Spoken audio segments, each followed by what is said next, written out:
7 जन्मको लागि बे गरिन्छ नि त हैन 7 फेरा लिएर 7 जन्मको लागि अब यो अब 7वटा जन्म त थाहा भएन अब यो जन्मको लागि मेरो यो कुरामा चाहिँ हैन 7 जुनी त के हो आई डोन्ट नो तर 1 जुनीमा जो सँगै भएर कनेक्ट भइसकेपछि चाहिँ ह्यापीली जिउन पाइयोस् भन्ने चाहिँ मेरो मान्यता हो अगाडिको जुनीमै बे भइसकेको थियो होला त्यही भएर यति धेरै कनेक्सन छ यो लास्ट जुनी पनि हुन सक्छ हैन आफ्टर म्यारिज चाहिँ ल डिभोर्स भन्ने चाहिँ सकिदो रहेछ कि रहन्छ सकिन्छ दिनै पछि सकिन्छ किन हो जसले पनि त्यही त भन्छ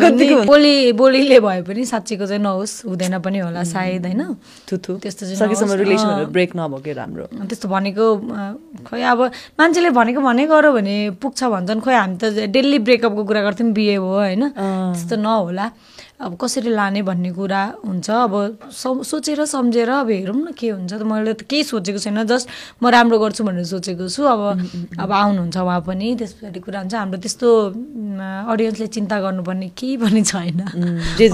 नर्मल्ली चलिरहेछ दुईजनाको जिन्दगी जति पनि रिमरहरु चलिरहेछ त्यो सबै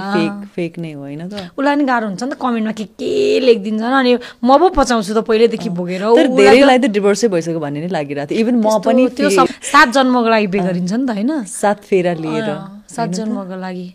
अब यो अब 7वटा जन्म त थाहा भएन अब यो जन्मको लागि मेरो यो कुरामा चाहिँ हैन 7 जुनी त के हो आई डोन्ट नो तर 1 जुनीमा जो सँगै भएर कनेक्ट भइसकेपछि चाहिँ ह्यापीली जिउन पाइयोस् भन्ने चाहिँ मेरो मान्यता हो अगाडिको जुनीमै बे भइसकेको थियो होला त्यही भएर यति धेरै कनेक्सन छ यो लास्ट जुनी पनि हुन सक्छ हैन कपडा